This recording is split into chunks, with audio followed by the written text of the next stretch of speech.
Vamos ter connosco o autor do livro Portugal e o Mar, chama-se Tiago Pita e Cunha, é autor deste ensaio e neste ensaio ele evidencia o potencial do mar para a nossa economia, dando um contributo para uma visão estratégica que os portugueses devem ter quanto ao seu futuro.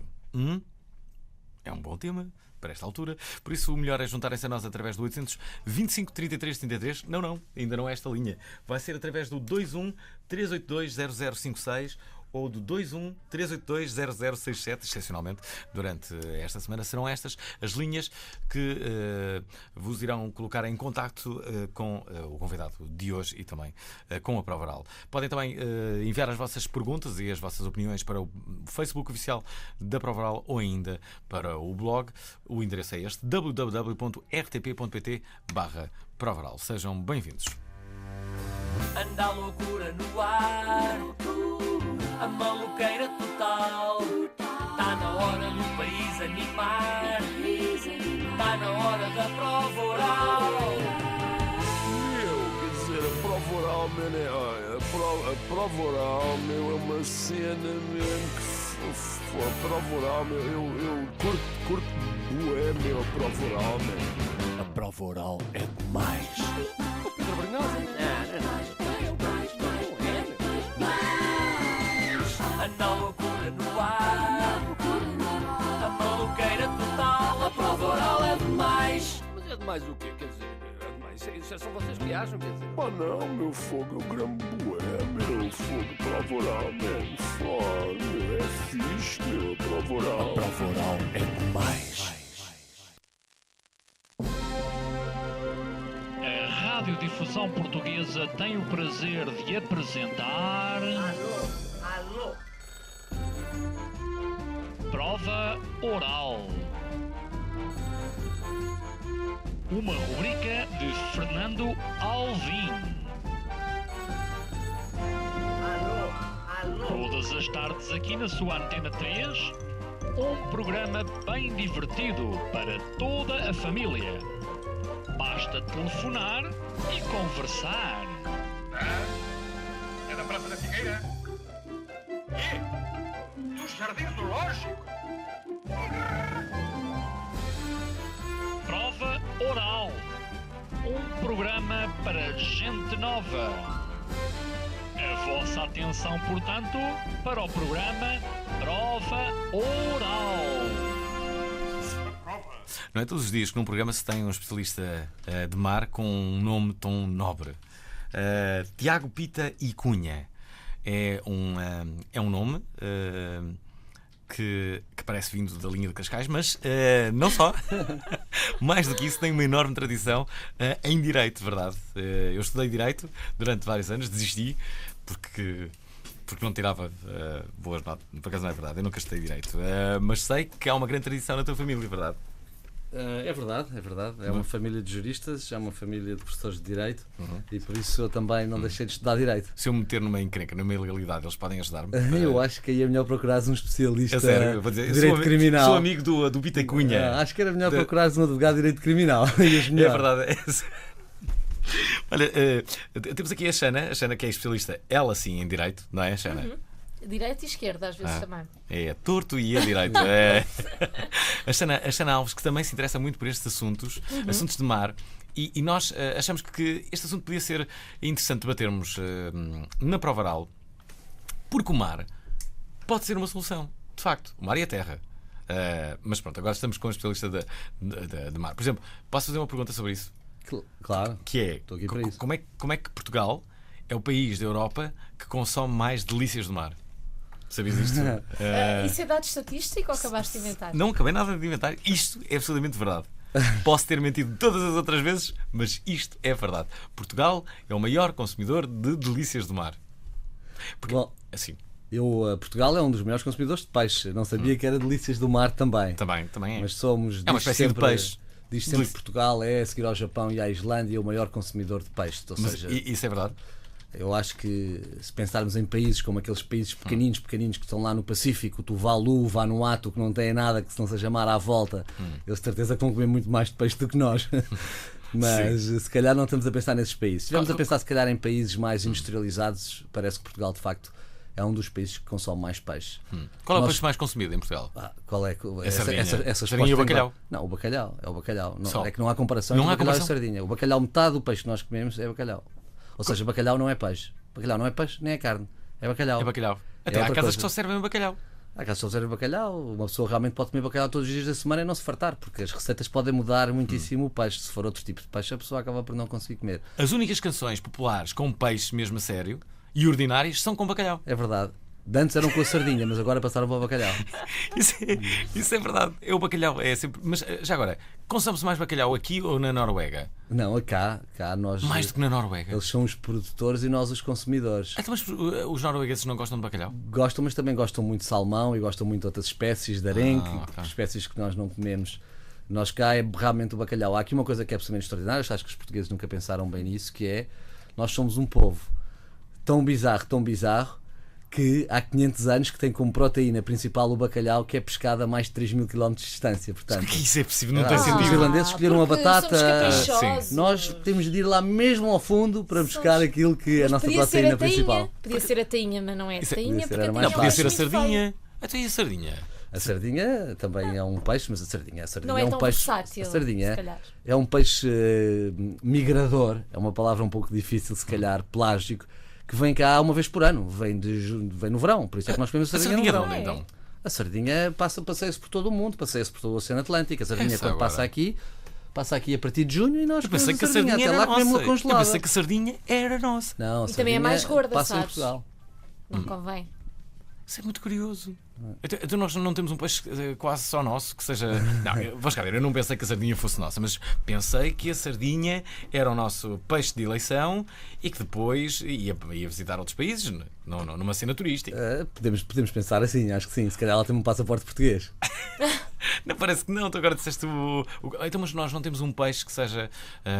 Não, o peixe português é o bacalhau. Quero dizer, Não, ok. não há É o maior que- identificação com este país Sim. que o bacalhau não sendo um peixe pescado cá, mas acho que. São Espera, uma espécie só nossa? Não, qual é o peixe que há mais nas águas portuguesas? Esta é que é a pergunta. Bom, isso aí é aqueles o peixe que as pessoas comem nos restaurantes, os peixes de águas costeiras, portanto, os robalos, os sargos, as douradas. Bem bom. Pescado bem bom, muito Eu bom. gosto de dourada. Não, ninguém está a Um dizer que Portugal não robalinho. tem peixe, pelo contrário. E um não bom é? robalo, olha, os robalos já quanto é. deram. Pois Já vamos serviram por para aí pagar fora. muita coisa. Não é? Olha, mas até nisso é difícil arranjar um robalo que seja do mar. Agora o peixe é quase todo viveiro, o peixe que está à venda, por exemplo. Não. Quer dizer, sim, ou seja, não e sim. Porque é quando se Então, paga. A maior parte do peixe que Sim. lá está à venda é importado, não é peixe produzido em Portugal. O mar português não é um mar muito rico em pescado. Não é? Não, é na costa portuguesa. O mar português, a plataforma continental, é uma plataforma continental oceânica muito funda e, portanto, rapidamente deixa de haver as condições para esses peixes, como os peixes costeiros, poderem desenvolver-se. E por isso nós temos os tais pelágicos, os peixes que andam à volta do mundo, os peixes viajantes, como a sardinha ou o atum, mas que passam cá, e depois temos os nossos peixinhos da costa, que são poucos e que, portanto, são cada vez mais caros e cada vez acabam mais nos restaurantes. Estás a arrasar com os mitos todos hoje. Quer dizer, não pensava nada que isto assim Não fosse. fazia ideia. Por isso É é que o absolutamente robalo do surpreendente. mar é tão mais caro. Será por isso? Pode ser? É isso. É por isso, claro. Principalmente porque quando o robalo é apanhado à linha, que é. Mas, no entanto, tu dizes que o futuro de Portugal pode passar muito bem por nós regressarmos àquilo que já fomos, à relação que nós tínhamos com o mar. O que é que aconteceu? Houve um divórcio? Não, eu acho que as pessoas têm de olhar um bocadinho, se calhar, para a geografia do país e perceber realmente o que é que aconteceu. Quer dizer, um país que é uma estreita faixa costeira no fim da Europa, na Península Ibérica, o único país da Europa que só tem um vizinho, um país de fronteira, que é a Espanha, era um país que naturalmente se devia projetar para aquele que é o seu maior recurso natural, que é o mar. Há uma coisa muito interessante para os portugueses compreenderem, é que nós sofremos de alguns síndromas, e um dos síndromas que sofremos é o que eu chamo o síndrome do Luxemburgo, que é, nós pensamos que somos do tamanho do Luxemburgo. Foi-nos dito, tem-nos sido incutido sempre que somos um país muito pequeno e sem recursos naturais. E, portanto, uma pessoa em Portugal cresce a pensar que é do tamanho do Luxemburgo. E por isso Portugal, muitas vezes, quando olha para os maiores países da Europa, torna-se ainda mais pequeno porque pensa que é do tamanho do Luxemburgo. Quem diz Luxemburgo pode dizer de Malta, por exemplo. Eu trabalhei com malteses durante muitos anos na Comissão Europeia e compreendi ao trabalhar com eles que eles pensavam que era do tamanho de Portugal. E nós pensamos que estamos do tamanho de Malta ou do Luxemburgo. Sim. O que é preciso para alterar isso? Desde logo é compreender a nossa geografia. Nós somos, em termos terrestres, um país médio europeu, do tamanho da Hungria, maior que a Bélgica, do tamanho maior que a Holanda, em termos de área, menos em população. Somos os países médios da Europa.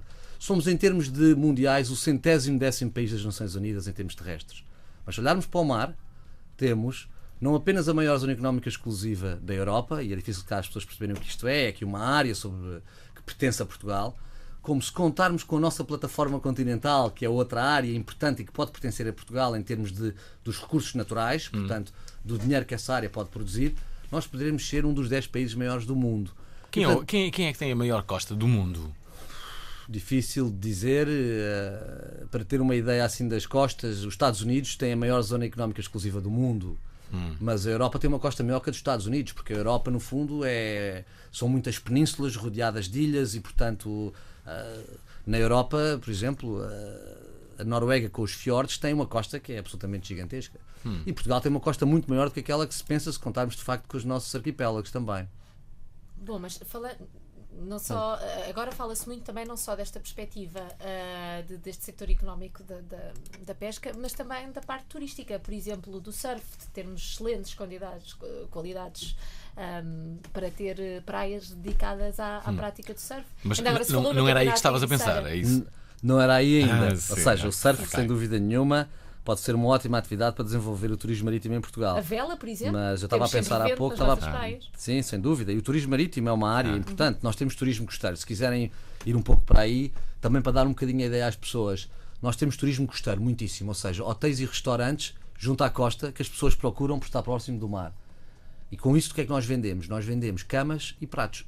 Vendemos as camas onde as pessoas dormem e os pratos de peixe que as pessoas comem. Mas falta-nos muitíssimo por vender, falta-nos toda a utilização do mar e, portanto, falta-nos chamar turismo marítimo, que é aquele que é trazido para dentro da água. Falta-nos exatamente a vela, as marítimo-turísticas, os aluguéis das embarcações, falta-nos os desportos náuticos, como referiu, falta-nos a náutica de recreio, falta-nos desenvolver marinas. O que é que achas agora desta ideia de promover os Açores como sítio de excelência para o mergulho? Olha, sem dúvida nenhuma, eu sou cliente dali da zona do Faial e do Pico. Gosto muito de lá mergulhar. Mas acho que também se mergulha bem na Madeira. O buraco é imenso. Também. Dizem que sim. Não sei, essa visibilidade é muita. Sim, a visibilidade penso que é reduzida, sim. Mas claro, o turismo marítimo é uma área que Portugal... Nós temos aqui uma série de paradoxos. E fazer um canal da Mancha ali do Algarve até Marrocos? Não é um canal. Do Algarve até Marrocos temos um verdadeiro oceano, o Oceano Atlântico entre nós. Era preciso irmos um bocadinho mais para lá da Andaluzia e chegarmos ali ao Estreito de Gibraltar. Também se calhar não havia grande vantagem. E daí? Não, há imensas vantagens em cooperar. Alguma importação de produtos. Eu penso que há muito pessoal interessado em importar produtos de Marrocos e que cheguem depressa, não é? A pessoa começava a viver e tudo ali perto do canal da Mancha do Algarve. Mas é curioso percebermos até que ponto é que de facto um mar que esteve tão em voga há 500 anos atrás, não é? E fala-se tanto, não é? As grandes conquistas portuguesas, na sua grande maioria, foram pelo mar, e a partir daí o que é que aconteceu? Entramos em depressão, achamos que já não era para ali, cansamos-nos do mar. Ouça, talvez seja muito sucinto, há uma explicação para mim que é muito direta, que é: o mar era de facto, principalmente durante o regime do Estado Novo, portanto o regime anterior ao 25 de Abril, o mar era sinónimo de império, porque era um regime que na sua própria propaganda usava muito o mar, o culto da escola de Sagres, os navegadores, os heróis do mar, e era um regime que tinha um desígnio político, que era manter uma integridade territorial entre o território europeu e os territórios na altura ditos ultramarinos.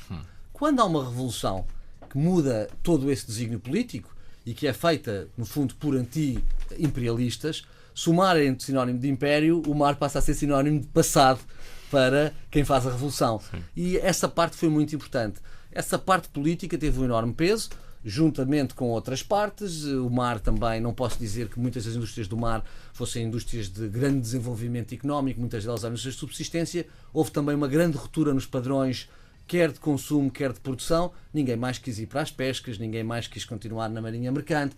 E, portanto, nós ainda hoje sofremos em Portugal um bocadinho de talvez outro síndrome, não do Luxemburgo, mas de novo riquismo, que é nós queremos recusar-nos o mais possível a fazer o que os nossos pais fizeram ou os nossos avós fizeram. E por isso é que em Portugal nós achamos que não há recursos naturais, e por isso é que não apostamos na agricultura, e por isso é que não apostamos nas áreas de recursos naturais. E por isso é que apostamos nos serviços, talvez. Jogaste é uma o microfone. questão absolutamente compreensível. Sim, mas agora dizes que nós não apostamos, mas se calhar agora vem um período em que se calhar deveremos apostar. Nunca como agora ouvimos falar de tantas pessoas que se calhar vão ter a sua horta. Até já há hortas urbanas. Tem na varanda. Já há workshops para ter uma horta na varanda. Sim. Mas agora que estás a falar nisso, estava a ver aqui uma notícia do Ministério da Agricultura, do Mar, Ambiente e Ordenamento do Território, do dia 12, que lançou um novo fundo de compensação salarial dos profissionais da pesca, que basicamente, segundo me parece, é um subsídio para aqueles que não conseguiram trabalhar o suficiente para compensar. Ao contrário do qual o Vim está a dizer, não é cada vez mais esta tendência. Subsídios que compensam a não produção. Já tivemos aqui um convidado que disse exatamente isso. Há muitas políticas na área das pescas. A política de pescas europeia comum de pescas tem uma preocupação muito grande, que é impedir que acabem os peixes no mar, ou seja, os recursos pesqueiros estão sobreexplorados. Não, as cotas é um pouco a distribuição entre os países, e aí os países negociam, e Portugal melhor do que ninguém. Para vos dar uma ideia, como eu trabalhei 5 anos na Comissão Europeia com o Comissário das Pescas, assisti aos grandes conselhos europeus em que decidem as cotas. E acho que Portugal, nesse aspecto, faz sempre um belíssimo trabalho de casa, porque consegue sempre sair com cotas bastante importantes relativamente às pretensões que tem. O que é importante compreender é que há mais possibilidade hoje, através da tecnologia, de pescar do que peixe no mar. E se não houver de facto uma limitação, hoje em dia já não haveria peixe no mar. Se calhar não haverá daqui a 40 anos. Da mesma maneira que hoje em dia também já não há caça em terra, por exemplo. Esse risco é um risco real. E, portanto, é necessário nós conseguirmos valorizar a pesca, mas não através de pescar mais. Aqui a quantidade acabou. Não é mais o futuro. O paradigma tem de ser o valor, tem de ser a qualidade. Trazer mais valor, precisamente, aos nossos robalos, que são tão bons, aos nossos peixes, aumentar o valor da cadeia, e aumentar o valor também para aqueles que os apanham, que são os pescadores, e que muitas vezes não são os que beneficiam mais desse valor. É preciso investir na aquacultura, é preciso produzir o nosso próprio pescado e, portanto, com isso exportar também. Nós, eu costumo dizer, importamos neste momento 1.000 milhões de euros de peixe por ano. Ou seja, como nós gostamos muito de peixe, como vos disse, a seguir aos islandeses e aos japoneses, e como não temos tanto peixe assim que possamos produzir, e como ainda por cima a nossa indústria de pesca tem-se vindo a reduzir muito também por causa dos subsídios que existem para que as pessoas deixem de produzir na área da pesca, o que acontece é que nós começamos a importar praticamente tudo o que comemos. E neste momento importamos todos os anos 1.000 milhões de euros. 1.000 milhões de euros, para as pessoas terem uma ideia, costumo sempre dizer, é o valor dos 2 submarinos que foram comprados em Portugal. Por isso eu digo, nós ficámos muito preocupados com 2 submarinos, mas todos os anos comemos 2 à mesa sem espinhas. E o que é que tens a dizer sobre os 2 submarinos? Havia alguma necessidade de... Também era para a pesca? Hoje em dia a situação é muito difícil. Hoje em dia Portugal está efetivamente sem dinheiro, há pouco dinheiro, há muitos problemas, há muitas dívidas. Mas naquela altura tínhamos. Portugal já passou por um período em que tinha dinheiro. Não me recordo. Hoje em dia tudo hoje em dia parece inconcebível, e tudo hoje em dia parece muito caro. Mas se Portugal quiser ser o país que é, se Portugal compreender a geografia que tem, se compreender que é um dos maiores países do mundo em áreas marítimas, em área de jurisdição marítima, se compreender a importância da sua centralidade atlântica e deixar de se preocupar por ser o pequeno país periférico de Bruxelas, mas dentro do projeto europeu compreender que é um país atlântico muito importante, porque está na encruzilhada da Europa, da América e da África, Portugal compreende que tem de ter meios dissuasores mínimos para gerir essa área. Mas porque com medo de sermos invadidos? Não, no sentido de preservarmos aquilo que é os interesses nacionais numa área tão vasta. Sabe que a área da plataforma continental portuguesa é maior que a área de um país como a Índia, do subcontinente indiano. É verdadeiramente uma área absolutamente colossal. Eu acho que os portugueses não têm capacidade hoje em dia de interiorizar essa dimensão, e mesmo os decisores políticos e decisores económicos não o fizeram até hoje. E por isso é que o mar tem sido de tal forma desaparecido do paradigma dos jovens portugueses. Eu tenho imensa pena, porque eu vou-lhe explicar, se calhar, uma curta história muito pequena. Tens que me tratar por tu. Neste programa só se trata de pessoas por tu. É verdade, comecei a tratar por tu e depois claro, fui para você. Sim, eu fiquei apaixonado por estas questões do mar e dediquei-me muito nos últimos anos às políticas de mar, porque um dia estava numa universidade no estrangeiro, onde fui fazer um mestrado, e entrei numa aula de Direito do Mar. E o professor disse-me que não tinha portugueses nunca a ir ter aulas de Direito do Mar. E não tinha muitos portugueses, se calhar, naquela altura. Isto já foi há muitos anos, há mais de 20 anos. E ele disse-me, é uma pena, porque vocês têm a maior zona económica exclusiva da Europa. e, portanto, deviam ter toda uma massa crítica virada para explorar o mar. Porque uma pessoa que tem uma coisa que é muito grande e nas outras é pequena, é normal que puxe pela que é grande. Pelo menos deve ser assim na vida. Se nós temos um talento, devemos explorá-lo. Eu fiquei absolutamente frustrado com essa informação, porque tinha crescido toda a vida exatamente sempre a dizerem-me na televisão, os políticos, que o país era muito pequenino, era muito pobre, não tinha nada, e há ali um professor, neste caso era uma escola em Inglaterra, um inglês que me diz: nós temos uma maior coisa, de uma das coisas que há na Europa, que é o mar, nós somos o maior. Eu nunca perdoei até hoje aos adultos, aos crescidos, por me terem deixado de crescer sem saber desse facto, porque se calhar tinha crescido com mais autoestima, e se tivesse mais autoestima, se calhar tinha tido mais ambição, e com ambição nós conseguimos fazer coisas. E é um bocadinho por isso que Portugal tem de ter nesta questão aqui do mar, e acho que é importante para os jovens compreender que nós podíamos desenvolver uma base, isto aqui não é para os jovens, mas para os adultos, uma base produtiva nova para o país à volta do mar. O que é que sugeres? Já agora, deixa-me fazer 2 perguntas. O que é que sugeres? Recordar às pessoas que o nosso convidado chama-se Tiago Pita e Cunha, é o autor do ensaio Portugal e o Mar. A minha segunda pergunta é: que conclusões chegaste com este ensaio? Não é?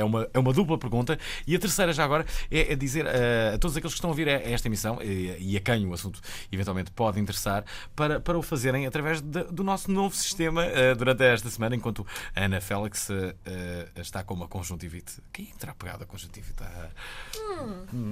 Os números são o 21 382 0056 ou então o 21 382 0067. Qualquer um deles dará acesso a entrarem imediatamente na emissão. Enquanto isso não acontece, por acaso até já aconteceu, já temos aqui uma chamada. Queres responder-me a estas 2 perguntas? Ora bem, a primeira pergunta era: o que é que se pode fazer? O que é que tu propões? É impensável. Tudo o que se fizer já vai contribuir muitíssimo. Como não se fez nada nestes últimos 30 ou 40 anos, ou seja, como não se fez muito, porque realmente nós pensámos, tivemos outros desígnios durante esta altura, houve outras preocupações, e não tanto a preocupação, se calhar, de um modelo económico mais virado para a exploração de recursos naturais. É possível, com boas políticas públicas que fomentem o acesso à atividade marítima, ou acesso ao chamado domínio público marítimo, é possível atrair iniciativa privada para esta área. Mas para isso é preciso tornar o país atrativo. Portanto, neste momento o país não é necessariamente um país atrativo, porque em Portugal os processos de licenciamento são complicados, principalmente o licenciamento de áreas do domínio público, áreas de domínio do Estado. E, portanto, o que acontece hoje em dia é se uma pequena e média empresa quer estabelecer-se num negócio da aquacultura e quer ir para o mar para fazer a aquacultura ou para o estuário de um rio, vai passar 2 anos a fazer processos de licenciamento e, portanto, enfim, também já houve um simplex. Enfim, o simplex, essa história da burocracia entre instituições continua a ser uma máquina pesada. Os custos de contexto da nossa economia continuam a ser uma realidade que tem de ser combatida. Houve progresso em muitas áreas, mas não houve progresso em todas as áreas. Portanto, diminuir os custos de contexto continua a ser importante em Portugal. Mas isso não será porque temos uma instituição para o ordenamento do território, uma instituição para as pescas e não para os mares, uma instituição do Ministério da Agricultura, o Ministério do Ambiente. Não será? Enfim, é porque falta algum... São demasiados organismos a ter que dar um parecer sobre a mesma coisa. Estás a propor uma junção entre todos?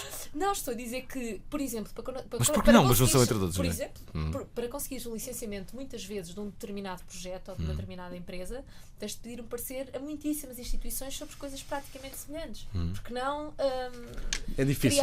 Acho que tem imensa razão numa coisa. Há uma proliferação de reguladores da área do mar. E isso é muito complicado. Há sempre aquele exemplo da senhora que quer vender bolas de Berlim e que tem de bater a 20 portas e que ainda no fim lhe perguntam se é com creme ou sem creme ou uma coisa deste tipo.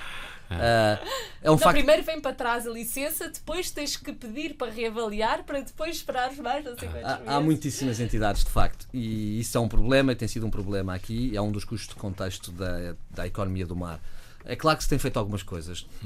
Falaste num simplex, houve um simplex para o mar no final do governo anterior e, portanto, até do mar o simplex se lembrou de alguma maneira. Por outro lado, este governo também está a fazer uma nova lei orgânica para para o Ministério que inclui o mar, que é no fundo é um Ministério com um nome muito comprido e que se poderia resumir a ser o Ministério dos Recursos Naturais, porque tudo o que trata é de recursos naturais, ambiente, ordenamento do território, o espaço é um dos nossos maiores recursos naturais, mar e agricultura. E, portanto, também estou convencido que vai haver progressos nesse sentido, em algumas fusões, em alguma reorganização. Agora, era mesmo importante era que nós mudássemos de paradigma. Nós temos um paradigma, em tudo o que diz respeito a este tipo de exploração de recursos naturais, por exemplo, que é um paradigma que assenta numa espécie do garantismo total, de prevenir tudo, de conseguir conceber que nada vai correr mal no futuro na atividade económica que vai ser desenvolvida. E, portanto, o processo de licenciamento é tão exigente e às vezes tão complexo e às vezes tão absurdo. O que era importante neste país era de uma vez por todas nós conseguirmos fiscalizar as coisas de uma maneira mais assertiva. E há um princípio fundamental que é o princípio do poluidor-pagador. E o princípio do poluidor-pagador, para se tornar uma realidade, é preciso quem consiga fiscalizar. Portanto, se calhar era mais fácil que quer fazer uma aquacultura, sim senhor, a sua aquacultura vai respeitar o ambiente nestas condições, tem aqui a licença. Mas depois nós vamos lá estar, 3 em 3 meses, se calhar, vamos ver como é que está a sua aquacultura. E se calhar, no fundo, o que se precisa é de uma ASAI para o ambiente. Da mesma maneira que temos uma ASAI para os restaurantes, gostávamos de ter uma fiscalização para o ambiente. E não assim, se pode se calhar... fumar no barco, para começar. Sim. Mas se vão acabar com o departamento que cobra as multas... Pois não sei. Não Olha, a notícia. Olha, temos aqui uma chamada em linha. Vamos testar o nosso novo sistema de chamadas, também a pouparmos aqui alguns recursos, visto a nossa assistente estar debilitada. Vamos saber quem é que está do outro lado. Olá. Como é que te chamas? Estás a falar comigo, Alvin? Sim, estou. Prova oral, boa tarde. A sua chamada é importante para nós. Sim. Como é que te chamas? Ricardo Nunes. Ricardo Nunes. És pescador, Ricardo? Percebes alguma coisa de mar? Sou mergulhador. Mergulhador? Adoro aquilo. E para além disso tenho uma atividade profissional que me leva a fazer uma pergunta ao vosso convidado. Que é o seguinte, nós para importarmos alguma coisa para Portugal fica-nos mais barato desembarcar em Roterdão e vir de caminhão para Portugal. Porque é que os portos portugueses são taxados tão altos? Porque é que não são utilizados para servir a Europa? Porque eu acho que isto neste momento é uma questão política. E já que o vosso convidado está é um especialista das questões políticas, pronto, a minha questão é essa. Não desligues, Tiago, deixa ver a resposta do nosso convidado. Parabéns ao vosso programa. Fazem-me rir no caminho para casa, fazem ter uma viagem agradável. Isso é bom, vou-te mandar 2 robalos para casa. É a técnica Godinho. Resulta sempre. E umas sardinhas, pá, que pronto, já agora. Vou fazer isso. Olha, obrigado aqui pela tua intervenção. Queres responder ou não? Eu não sabia, isto é verdade o que ele disse. Os portos portugueses são taxados hoje em dia, muito elevado. Não, enfim, eu até dizia. Mas porquê? De alguma maneira foi verdade durante muitos anos os portos portugueses, principalmente na década de 80 e década de 90, os portos portugueses não cresceram como deviam. Quando uma economia está em expansão, como a economia portuguesa teve na década de 80 e 90, em que chegou a crescer a 3% ao ano, os portos normalmente crescem mais que a economia, porque os portos são uma espécie do pulmão da economia. Esta entrada e saída da importação e da exportação da economia faz-se através, em grande parte, dos portos. Efetivamente, porque o nosso abandono do paradigma do mar foi tão grande, os próprios portos ficaram um pouco para trás nas grandes opções de desenvolvimento estratégico de transportes em Portugal. Felizmente que nos últimos anos isso aconteceu, isso mudou e os portos agora começam a ser muito mais competitivos. Houve enormes reorganizações administrativas dos portos e principalmente uma modernização tecnológica. Criou-se a janela única portuária, acabou-se com muita da burocracia. Lá está, nos portos havia muitíssimo esse problema de muitos guichês e de muitos papéis. Os papéis acabaram hoje em dia nos portos portugueses, nos grandes portos comerciais, e portanto os portos estão-se a tornar muito mais competitivos. E nos últimos anos os portos portugueses têm crescido muito mais que a economia portuguesa, o que também não é difícil se pensarmos na economia portuguesa. De qualquer maneira, é verdade o que o Ricardo, este ouvinte, nos disse. É verdade que no passado, até por razões, por exemplo, razões fiscais, quando nós desembarcávamos uma mercadoria, o IVA era pago à cabeça com o despacho do navio e não quando a mercadoria fosse transacionada como deveria ser ou como era em Espanha. E portanto é claro que a pessoa que, para não ter de arcar com esse imposto à cabeça, poderia ir a um outro país. Depois, se quiserem que eu vos diga, por exemplo, também Roterdão é o porto principal de uma cidade como Milão, em Itália. Porquê? E aí é que há. Porquê é que as taxas são elevadas? Hoje em dia em Portugal, tendencialmente menos, e no passado eram mais, e tudo isso. Porque os portos do sul da Europa não conseguiram nunca funcionar de forma tão competitiva nas últimas décadas como os portos do norte da Europa. E se quisermos chamar as coisas pelos seus nomes, deveu-se também em grande parte à tal burocracia, à desorganização, a custos laborais muito elevados que não existem nos portos da Europa, que substituíram muito esses custos laborais por tecnologia. E, portanto, durante uma altura houve muitas greves, por exemplo, nos portos italianos, mais próximos de Milão. Então, a indústria milanesa achou que ficava mais bem servida se fosse servida pelo Porto de Roterdão ou pelo Porto de Antuérpia na Bélgica. E efetivamente as comunicações ferroviárias e viárias são tão boas nessa parte da Europa que isso é possível.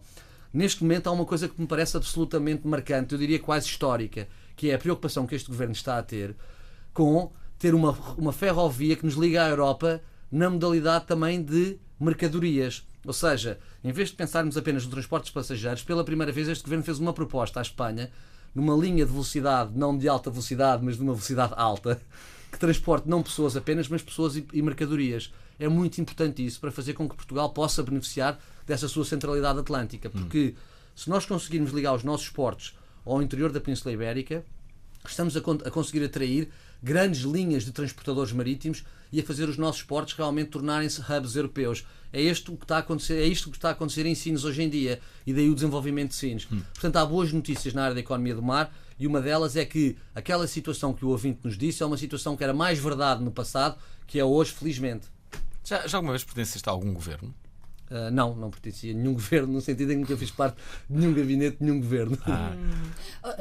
Tiago, podias ir para o Ministério. Olha, temos aqui um ouvinte. Espera, ouvimos aqui uma voz. Como é que te chamas? Sim. Olá. Pedro. Pedro. Olá, tudo bem? Eu não sabia se estava à espera, se era um sistema, o vosso sistema. Isto é um novo sistema. Funcionar tão bem que ninguém me ligava nenhum. É um novo sistema. Está a resultar, como vês, estás em direto no programa. Ainda não gravámos igual. Caro ouvinte, guarde um momento a sua chamada. Não existe, isso nunca vai existir neste novo sistema. Mas então, tens perguntas, comentários? Eu gostava de fazer uma pergunta, já que ainda para mais o vosso convidado esteve envolvido em algumas questões, pelo que me deu a entender, também políticas, que há uma coisa que eu nunca entendi muito bem em Portugal, que é o Ministério da Justiça, por exemplo, quem está à frente normalmente é alguém de direito, não é? Alguém que está, ou é juiz, ou é advogado, e normalmente no Ministério da Agricultura, normalmente é um advogado também. Não é alguém que tirou a engenharia do ambiente, e não se entende muito bem. Se calhar por isso é que muitas vezes as pescas não funcionam tão bem como a gente esperava. Ou as pescas, ou a agricultura, ou o ambiente, ou seja lá o que for. Tiago, isso sempre me fez muita confusão. Tiago, porque isto é verdade. Estás a falar com a pessoa errada, visto o Tiago também ele ser advogado. Advogado não, mas de formação jurídica, não é? Educação jurídica. Faz um bocadinho de confusão, não é? Mas o que será? Ele tem razão. Achamos que para estar à frente do Ministério da Justiça tem que ser alguém que estudou direito. Mas para estar à frente da agricultura, das pescas, se calhar um advogado até dava jeito, e a pessoa que percebe daquilo, não é? Não tem o direito a estar ali. E eu gostava de ver, se calhar um dia, uma pessoa que tirou a engenharia do ambiente a estar à frente, não sei. Do Ministério do Ambiente, por exemplo? Do Ministério da Justiça. Tiraste a engenharia do ambiente, Pedro? Sim. Pedro, há se calhar uma propensão dos juristas para irem para a política. Gostam muito de falar, gostam muito de se ouvir, e se calhar por isso vão para a política.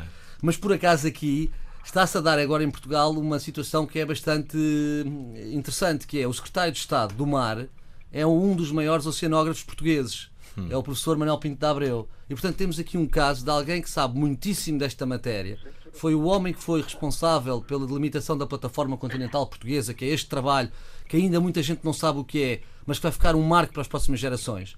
Há pessoas que dizem isto é o nosso novo Tratado de Tordesilhas, porque efetivamente com a delimitação da plataforma continental portuguesa... Estou a ouvir.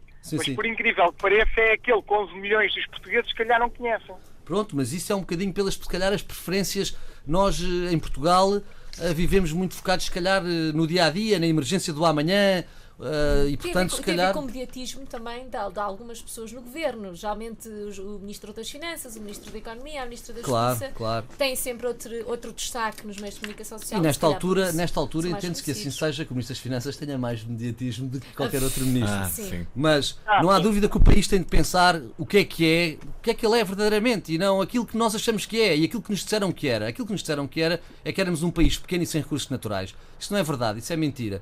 Portanto, nós temos que pensar aquilo que somos.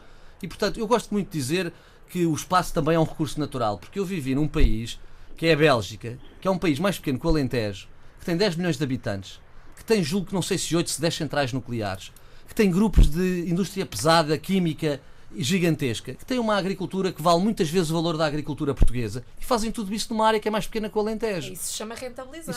Rentabilizar, aí está. Isso chama-se ordenamento do território. Chama rentabilizar. Imagina o que nós não podemos fazer com a exploração dos nossos recursos naturais de uma forma sustentável, com empreendedorismo, com ambição, num território como Portugal.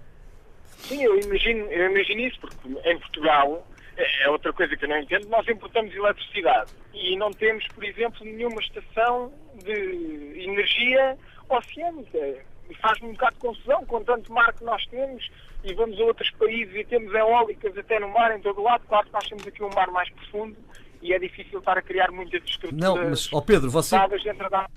Mas faz-me confusão. Mas agora na Madeira Porquê é que não temos um temos, sistema Tiago? de energia. Não, ou seja, é importante. O Pedro já percebi que percebe de mar porque percebe que o nosso mar é um mar mais profundo. O nosso mar é um mar oceânico, efetivamente. Não é um verdadeiro mar, é um oceano. Nós não temos uma plataforma continental gradual. Isso é vantajoso. É vantajoso e desvantajoso. É o que é, digamos. Só houver petróleo. Na área das pescas é desvantajoso, por exemplo, já falámos há pouco. Sim. Mas noutras áreas é vantajoso. E tem havido agora um desenvolvimento muito importante. Portugal apostou durante muitos anos na energia das ondas. E a energia das ondas ainda não se transformou numa energia que possa ser comercialmente explorada. Portugal, até há pouco tempo, também não apostou muito na exploração de combustíveis fósseis. Se calhar, em vez de termos mega estações, tivéssemos estações mais pequeninas para consumo local, se calhar íamos nos safando. Não precisávamos de importar tanto. Isto não era possível. Não, na energia das ondas de facto ainda não é possível. Ainda não há no mundo uma única, digamos, exploração de energia das ondas que seja comercialmente fiável até hoje. Mas na energia eólica há muitíssimo. E Portugal tem agora também, acho que isto é de facto uma informação que acho que é de interesse para os ouvintes, foi posto a flutuar a semana passada em Portugal a primeira plataforma flutuante de energia eólica em Portugal e uma das primeiras da Europa. Isso é importantíssimo e uma das primeiras do mundo. Haverá duas ou três. Isso nas notícias. Ouviu isso nas notícias ou não ouviu? Não me lembro de ter ouvido isso nas notícias. Pois, mas imagina, julgo que é uma organização da EDP Inovação com outras empresas portuguesas, com empresas estrangeiras, e até tenho ideia que houve um dia dedicado à imprensa. Talvez a imprensa não pegue nessas notícias, mas isso é outra questão. Isso é que é o grave, e se calhar passou no Canal 2 num jornal que dá às 2 da manhã. Não, mas esta semana a EDP até esteve em destaque. Eventualmente, se calhar, teve de tal forma em destaque que se esqueceram desta notícia. Mas é uma boa a empresa Prova Oral para está a trabalhar. falar nisso. É um exclusivo. É a melhorar a autoestima do Alvin. A Prova Oral está a falar. A Prova Oral é que está a dar uma caixa para o mundo. Está a ser ouvido em todo o mundo. Nós somos o verdadeiro serviço público. Sim, e nós é que somos. Pronto, falando de coisas sérias, outra pergunta que eu queria pôr é, e não querendo roubar tempo aos outros ouvintes, faz-me confusão como é que se criou um porto marítimo em Sines gigantesco e acho que de vez em quando há um pessoal que vai lá parar os carros para ver o mar e umas coisas e aquilo continua vazio. Não entendo muito bem porquê. Não, Pedro, você não está bem informado. É verdade, Sines é um projeto do final dos anos 60. E foi um projeto feito naquela zona por ter realmente mar profundo e ser importante em termos de calado para os grandes navios que hoje em dia transportam mercadorias, principalmente contentores. Mas Sines desenvolveu-se muitíssimo também nos últimos 5 anos. As boas notícias também é que dentro dos portos portugueses que estão melhor do que estavam, Sines está melhor que os portos portugueses. Ou seja, houve uma grande aposta não apenas no terminal de gás natural liquefeito, portanto num terminal energético, que é muito importante para nós reduzirmos a nossa dependência dos pipelines que nos trazem a energia e o gás natural da Argélia, por exemplo, mas também houve uma grande aposta no terminal de contentores. E neste momento Sines está em grande crescimento de grandes navios que vêm do Extremo Oriente a Sines, descarregam aqui e vão em pequenos navios para a Europa. Isso é muito importante. Deixa-me fazer-te uma pergunta, de forma muito sucinta. O que é que está bem e o que é que está mal neste domínio? É um pouco difícil. O mar é altamente transversal à economia portuguesa. Por isso é que é difícil uma pessoa pensar em ter um ministério para o mar, porque o mar é transportes, é energia, é turismo, é investigação científica, é pescas, é recursos naturais. E, portanto, é muito difícil. Nós, como eu costumo dizer, também não temos um Ministério para a Terra nem um Ministério para a Lua. Claro. Por isso, é difícil dizer aqui está melhor, ali está pior. Na área do pescado, na alimentação, nós estamos manifestamente mal. É preciso fazer muito. E é uma área que é preciso fazer muito e depressa, porque é uma área que pode dar um grande desenvolvimento às PMEs portuguesas. É uma área para PMEs. A área dos portos, dos terminais, não é uma área para PMEs. São grandes grupos económicos que podem ter a concessão dos terminais portuários. É uma área diferente, mas é uma área que tem melhorado. A área do turismo marítimo é uma área que tem de melhorar. Há bocado eu referi, nós só temos turismo costeiro. Nós vamos até à areia. Para termos turismo marítimo é preciso também investimentos. Esses investimentos podem ser feitos por PMEs. pequenas marítimo-turísticas, náuticas de recreio, aluguéis de embarcações. Portanto, também é uma área que está mal e que pode melhorar e que tem de melhorar pelas PMEs. Eu gosto muito de falar nas PMEs porque Portugal é um país de PMEs. O paradigma económico deste país, quem acaba por exportar são as PMEs. E, portanto, nós temos de desenvolver toda a nossa organização produtiva também para apoiar essas empresas. E acho que isso é importante. O que estás a dizer vem aqui um bocadinho também na linha de uma pergunta que o ouvinte nos faz, o João Santos, que te diz: quais são as áreas com maior potencial de aproveitamento do mar? Ou seja, eu como cidadão e o potencial empreendedor, o que posso fazer para tirar partido dos recursos que o mar me dá? Depende de que cidadão for. Se for um cidadão com muito conhecimento científico... É um cidadão com muito conhecimento científico. Um cidadão com muito conhecimento científico, eu também pensava nos chamados novos usos e recursos do mar. Portugal tem grandes centros de conhecimento no mar. É uma das outras áreas que está melhor. Ou seja, nos últimos 10, 15 anos, Portugal duplicou, triplicou, quase que quadriplicou o número de investigadores na área do mar. E isso traz-nos uma vantagem. Traz-nos uma vantagem porque temos mais pessoas que sabem do mar, que ainda não é uma vantagem completa porque essas pessoas ainda não conseguiram, não por culpa delas, mas se calhar por ausência de empreendedores, transformar esse conhecimento em inovação, em produto comercial e logo em riqueza para a nossa economia. É isso que falta também. Também é preciso de quê? Novas perspectivas? É preciso empreendedores, é preciso haver acesso, cortar com custos de contexto, portanto, custos, dificuldades burocráticas, administrativas, da proliferação dos reguladores, da complexidade dos processos de licenciamento, já referi. É preciso que a banca portuguesa, enfim, que agora é um pouco mais difícil. Eu acho que ela agora precisa mais de nós do que nós dela. Mas era preciso que a banca tivesse mais conhecimento das atividades do mar para poder fazer análise de risco, para poder apoiar, para poder, no fundo, não agora, mas quando for possível, emprestar, investir. Era preciso... Mas, desculpa, agora que falas da banca, não seria um bom incentivo, por exemplo, para a dinamização destes recursos naturais todos, haver condições especiais para quem quisesse investir nestas áreas? Sem dúvida, eu acho, sem dúvida, quer dizer, eu acho que se Portugal realmente acordasse de uma forma plena para esta visão de que o mar é basicamente o nosso país e que no mar temos muitíssimo, mesmo em termos de imagem, o mar é o nosso melhor asset branding. Se nós não quisermos ser comparados ao futebol, e queremos encontrarmos alguém no estrangeiro que nos diga o que é que associa Portugal, vai associar Portugal ao mar. E, portanto, até por aí, os nossos produtos de uma economia do mar seriam vendidos lá fora, se calhar com prémio e não com desconto. Porque as pessoas associam Portugal ao mar. E, portanto, também por aí haveria um ativo, um apor, um valor. Eu não me queria dispersar muito, mas para responder um bocadinho ao ouvinte, eu diria tudo quanto é ligado à ciência do mar hoje é importante. Biotecnologias, a pasteurização, por exemplo, dos bivalves, de recursos naturais como esses. Hoje em dia, o desenvolvimento da pasteurização de bivalves é importante para eles resistirem mais dias a serem distribuídos nos mercados. Andavam a proibir toda a gente de apanhar a ameijoa lá embaixo no Algarve. Bom, eu gosto de bivalves. Eu gosto de bivalves. Principalmente a abelhão-pato. Sim, a abelhão-pato. Bivalves à... Estou tudo comigo. Bivalves à abelhão-pato. Olha, temos aqui um outro ouvinte em linha. Olá. Olá. Como é que chamas? João Fidalgo. João Fidalgo, estavas a ouvir a emissão com atenção. Temos um belo convidado, não é? Temos, que sabe umas coisas importantíssimas, especialmente quando ele fala das PMEs. Eu sou gestor, administrador de uma empresa há 11 anos.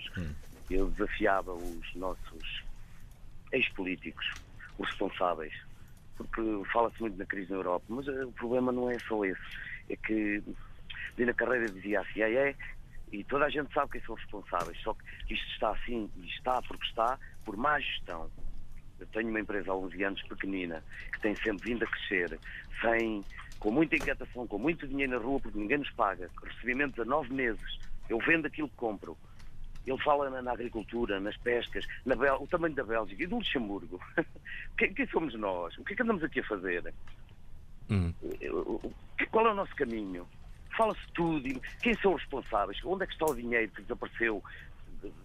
Eu costumo dizer que são paletes de dinheiro que desapareceram, paletes, porque também estavam assim no Irão, foram apanhados caminhões de dinheiro que não serviam para nada, estavam guardados.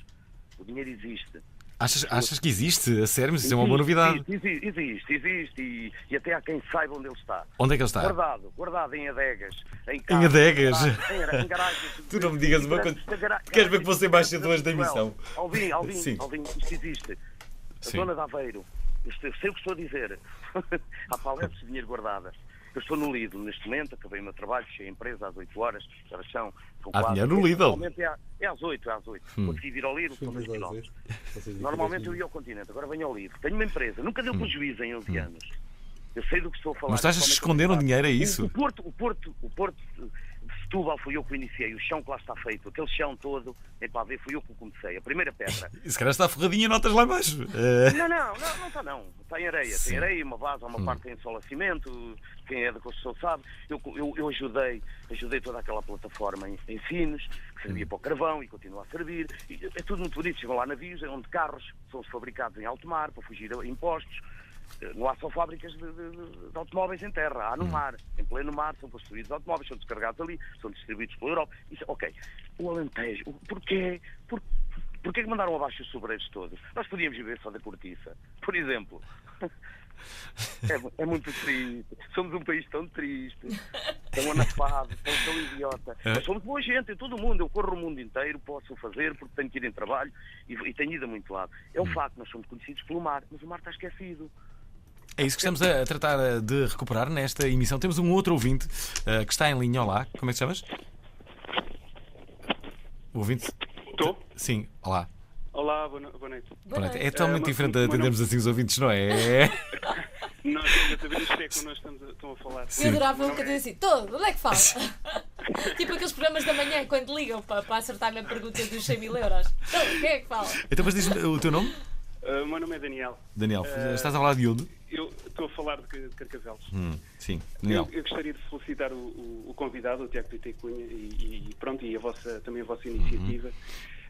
Num espaço em que, tão curto para falar do mar, raramente se fala do mar neste país, apesar de toda a gente, pessoalmente o nosso Presidente da República, muitas vezes nos seus discursos gostar muito de apregoar que o mar é o futuro, mas na prática não se vê grandes evoluções. Eu gostaria de pegar nas questões que foram levantadas até agora. Em primeiro lugar, perguntar ao convidado porque é que, inclusivamente no seu livro, ele se omite, portanto, um pouco de propósito, de falar sobre a Marinha de Comércio, a Marinha Mercante, dizendo que é um caso muito complexo, e é, mas todos fazem o mesmo e acaba por ninguém falar. O que é certo é que nós vamos ser, em breve, um país que atualmente já só temos 2 mãos cheias de navios da Marinha Mercante, sendo um país com 10 arquipélagos. Vamos ser se calhar o único país europeu constituído por território continental e arquipelágico sem Marinha Mercante. A Marinha Fluvial, portanto, navios fluviais, navios de pesca vão pelo mesmo caminho, e o que acontece é que vamos, se calhar, tornar-nos, mais uma vez, repetir a história, que no passado foi o Brasil a nossa grande riqueza, foi o Oriente, foi a África, mas as riquezas passavam só por Portugal e não aqueciam muito aquele lugar. Portanto, daqui iam logo para o norte da Europa e mais tarde foram eles que acabaram por ir diretamente pescar essa riqueza. Aqui em Portugal vai ser a mesma coisa. Vão descobrir, ou melhor, já descobriram e já cartografaram a plataforma continental, mas na realidade quem vem cá pescar os recursos não vamos ser nós. E depois também, como os governos tradicionalmente têm pouco jeito para negociar contratos de exploração, pelo andar da carruagem não estou muito crente que a riqueza fique ao nosso país. Só para ter uma noção, essas plataformas flutuantes que o Tiago falou que estão a ser iniciada a exploração na costa norte do país, são tudo empresas estrangeiras. O navio pertence a uma multinacional francesa e a tecnologia nada. Portanto, o investimento português, agora que é escasso, quando era algum também não se fez, agora muito menos se vai fazer. Está-se a fazer prospecção de petróleo na costa portuguesa, também só por empresas estrangeiras, embora o consórcio englobe também a Petrogal, mas não se ouve falar nisso. E queria também falar do Dia Mundial do Mar que passou. Tens de ser rápido, Daniel, mas diz. Mais uma vez o Dia Mundial do Mar que passou e não se ouviu falar nada na comunicação social, ou seja, a sociedade continua a não querer saber do mar, tal qual como vem relatado no livro do convidado. Muito obrigado e gostaria de ouvir umas palavras acerca disso. Já agora, importa sempre aqui a referir que o nosso convidado tem um livro, chama-se Portugal e o Mar, edição da Fundação Francisco Manuel dos Santos, que tem editado outros sobre outras temáticas. Se bem se recordam, ainda há pouco tivemos um outro convidado, oriundo desta coleção, que falava sobre corrupção, lembram-se? Bom, e este livro chama-se então O Portugal e o Mar. O preço, para quem o quiser adquirir, é bastante acessível. Convém dizer isto, destaco, porque custa 3,5€. É quanto custa o livrinho de Tiago Pitei Cunha, o nosso convidado de hoje. Convidado, queres responder? Claro, como é que eu não podia não responder a um leitor informado? E um leitor do teu livro. Facto, não, e revelou pelos comentários que é uma pessoa que sabe mesmo destas questões e de um ponto de vista transversal, porque falou de várias áreas diferentes. Primeira referência à Marinha Mercante. Eu no livro, se calhar, fui mal compreendido, eu não procurei fugir ao tema da Marinha Mercante. Pelo contrário, eu dou lá todos os números estatísticos que mostram que a Marinha Mercante se veio a reduzir muitíssimo em Portugal de 1973, 72, 73 até hoje. Mas a reduzir-se que em todos os 10 anos passa para metade. E hoje, realmente, como nos disse este ouvinte, a Marinha Mercante não é mais do que 2 mãos e pouco mais de navios. Isso é completamente paradoxal e por isso tem toda a razão o ouvinte. Num país, como eu há pouco disse, é o único país da Europa que só tem uma fronteira terrestre com um vizinho e que o resto tudo é mar e, portanto, faria todo o sentido, em termos de dependência, de independência, de soberania, que procurasse não pôr os ovos todos no mesmo cesto, não seja no sentido de desenvolver transporte rodoviário e apenas rodoviário e procurasse ter uma marinha mercante. Não tem portagens também. Não é da coisa, mas... Não, é que... Aí é que está a questão, é que as portagens têm-nas e vão crescer muitíssimo, porque os ventos da história para onde é que nos empurram? Os ventos da sustentabilidade, do ambiente, da energia, da biodiversidade, empurram para que a Europa esteja cada vez mais a querer penalizar o transporte rodoviário. E o congestionamento das estradas, das rodovias noutros países também. Por essa razão, cada vez vai haver mais impostos, vai haver a chamada Eurovinheta, vai haver taxas europeias para o transporte rodoviário que irão ser um outro imposto à competitividade da nossa economia. E por isso é importante que Portugal, de uma vez por todas, compreenda que um país como o nosso não pode depender das greves de camionistas que existam em França e que, por sua vez, podem estrangular o fornecimento de empresas em Portugal e que tem de ser autónomo. E para ser autónomo tem de também ter transportes marítimos. Isso é absolutamente importante. É claro que projetos como o de Sines podem potenciar isto, porque se há grandes navios de grandes transportadores marítimos, que são os grandes grupos mundiais, trazem as mercadorias para Portugal, nós depois podemos mais facilmente no futuro contribuir para as distribuir para outros portos. E, portanto, há toda uma série de nichos de mercado que podem vir a ser desenvolvidos. No que diz respeito, no fundo, à questão da plataforma da eólica offshore, é verdade que a draga principal, ou seja, o navio que instalou o navio principal, não havia em Portugal um navio com essas características e veio de França, se bem estou a pensar. Mas sei também que só neste protótipo, esta plataforma offshore é uma ventoinha, digamos, eólica única que está a flutuar no mar. Eu costumo dizer às vezes, para criar algum elan, que é a nossa primeira ilha artificial.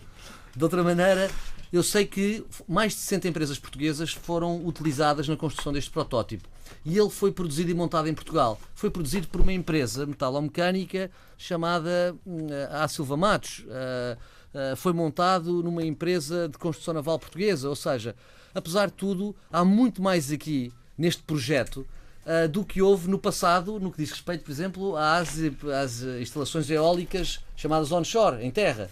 E, portanto, nós aí podemos sempre ver o copo meio vazio ou meio cheio. Neste caso aqui, nós também não temos sido exigente demais connosco. Há áreas que têm melhorado, como a área de esportes. Neste caso, como a produção eólica de vento. E nessas nós temos de dar o benefício da dúvida. Temos que ir ao telefone pela última vez nesta emissão. Em linha está... Não faço ideia. Quem é que está? Olá. Não responde. Mas está aqui uma pessoa. Olá. Não, olha, deixa-me aproveitar para ler algumas opiniões que entretanto nos foram chegando através do Facebook e não só, até do nosso velhinho blog. Eu mais uma vez recordo que estamos a falar basicamente sobre Portugal e o mar, um ensaio feito pelo nosso convidado de hoje. Basicamente, no Estado Novo, o mar foi um fator essencial ao seu desígnio político primordial, a manutenção do Império Ultramarino. Depois de afastado desse desígnio com o 25 de Abril e com a adesão europeia, o mar foi dispensado das grandes opções políticas e económicas nacionais e é um pouco, pelo menos este é o mote de partida deste ensaio do nosso convidado de hoje. O que diz aqui agora é isto. O Alexandre aliás, não é nada o Alexandre Cruz, mas sim o João Gonçalves diz: e uma bolsa de terrenos para quem quer cultivar e não tem terrenos. O meu pai, por exemplo, disponibilizou 2 terrenos com 10 hectares a quem quis cultivar. Pronto, é uma solução, é uma ideia. Já agora, o Dinis Bernardo diz: Tiago Pita e Cunha, será o mar a viragem da economia em Portugal? É uma pergunta. É uma delas, não vai ser tudo. O mar não vai ser uma panaceia ou remédio para todos os problemas da organização produtiva deste país. Mas este país vai ter de apostar mais naquilo que tem. E para apostar mais naquilo que tem, vai ter de apostar mais nos seus recursos naturais. E o mar é o maior dos recursos naturais de Portugal, sem dúvida. Se estivesse do lado do ouvinte, o que é que lhe dirias? Não, deixa de estar desse lado, porque assim não dizias nada. Se estivesse do lado do ouvinte, ouvias. Ok, agora que não estás do lado do ouvinte, para os imensos ouvintes que calculo devas ter neste momento, até porque tens um grande poder verbal, o que é que lhes dirás? De que forma é que podem ajudar e contribuir para melhorar o nosso país? O que é que uma pessoa pode dizer hoje em dia? Só dizer às pessoas que, na verdade, sejam ambiciosos, sejam muito ambiciosos. Tenham ambição de mudar as vidas deles, de mudar a vida dos filhos deles. Pensem que, por vezes, o dinheiro não é absolutamente fundamental. As boas ideias, os bons projetos, com muito trabalho, atraem os recursos e o dinheiro vem aí. Vem dessa maneira. Eu acho que nós não temos de estar sempre a olhar para aquilo que não temos. Temos de olhar agora para o que temos. Nós não podemos menosprezar a força regeneradora de uma crise. É dificílimo de ser enfrentada pelas pessoas, principalmente, que são mais vulneráveis da sociedade portuguesa, e há muitíssimas que estão neste momento já, como quem diz, muitas pessoas dizem, em que se ultrapassaram já os seus limites possíveis. Mas nós temos de ter alento, nós não acabamos, o país não acaba, os países não acabam, continuam, nós temos de continuar. E acho que temos é de olhar para o que correu mal, e houve muitas coisas que correram mal para termos chegado aqui, olhar para o nosso modelo de desenvolvimento e mudar bastantes coisas. Se calhar temos de pensar menos nos serviços que podemos produzir e pensar mesmo em criar riqueza, mais em criar riqueza. E se calhar temos de voltar mais à agricultura, mais às pescas, mais ao mar, mais àquilo que os nossos avós faziam. E pronto, vamos agradecer aqui a Tiago Pita e Cunha, autor do ensaio Portugal e o Mar. Obrigado, Tiago, por teres vindo. Obrigado, Xana, e boa pesca para todos.